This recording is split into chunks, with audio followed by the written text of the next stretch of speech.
କଣ କରିବି ଏତିକି ପଇସାରେ କିଛି ଆଜ୍ଞା ହେଉନି, କିଛି ହେଉନି।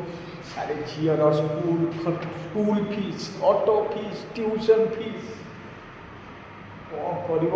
ଘର ଭଡ଼ା, ଖାଇବେ ପିଇବେ, କ'ଣ କରିବ? ମଣିଷ ଗୋଟିଏ ପୁରୁଷ ପୁଅ କରିବ ତ କ'ଣ କରିବ? କେତେ କେଉଁଠି ରୋଜଗାର କରିବ? ଆଉ କ'ଣ ଚୋରି କରିବ, ଡକାୟତି କରିବ?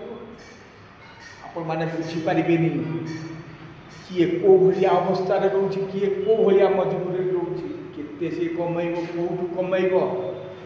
ଆଜ୍ଞା ବହୁତ ଟେନସନ୍, ଆଜ୍ଞା ବହୁତ ଟେନସନ୍। ବେଳେବେଳେ ମୁଣ୍ଡ ଫାଟି ଯାଉଛି। ଏଇଠୁ ଦେଖୁନାହାନ୍ତି, କାହାର ବ୍ଲଡ଼ ପ୍ରେସର ହାଇ ଯାଇଛି ତ କାହାର ହାର୍ଟ ଆଟାକ୍ ହେଇଯାଉଛି। Heart attack, blood pressure high ହେବାର କାରଣ ମାତ୍ର ଗୋଟିଏ ଜିନିଷ, ସିଏ ହେଉଛି ଟେନସନ୍। ମଣିଷର ଟେନସନ୍ ଏତେ ବଢ଼ିଗଲାଣି ଯେ ଆଜିକା ଜମାନାରେ ସେ କିଛି କରିପାରେ, କେମିତି କରିବ? ଆରେ ଗୋଟେ ପରିବାରକୁ ପାଳିବାକୁ ହେଲେ ନା ବହୁତ କିଛି ସହିବାକୁ ପଡ଼ୁଛି, ବହୁତ କିଛି।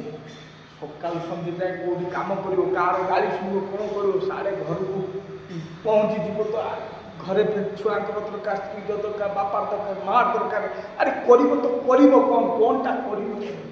କିଛି କରିହେବନି। ଜୀବନଟା ବର୍ତ୍ତମାନ କେଉଁ ଆଡ଼କୁ ଗତି କରୁଛି ଆମେ କେହି ବି ଜାଣିପାରୁନାହାନ୍ତି। ଯାହାର ଭାଗ୍ୟର ଲିଖନ କିଏ କରିବ?